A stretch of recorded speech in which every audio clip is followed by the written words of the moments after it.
Hey everyone, welcome back to another YouTube video, and in this video I'll be showing you guys how to fix Temu login not working on iPhone. If you're stuck on the login screen or your login keeps failing, don't worry, here's a quick fix.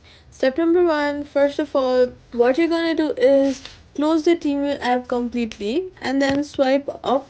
After that, what you're gonna do is go ahead and open your settings and then search for Temu, and then make sure cellular data and background app refresh is turned on.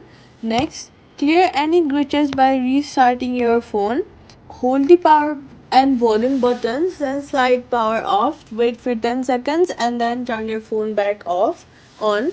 Next, open TeamView and try logging in with your email or phone number. Make sure you have a strong internet connection. Switch from Wi-Fi to mobile data if needed.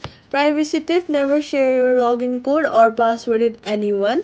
Temu, Temu will make Temu will never ask for it through DMs or random links. Quick fix: if it's still not working, delete the Temu app, reinstall it from the App Store, and then this often clears hidden bugs. And that's it. Subscribe for more quick fixes.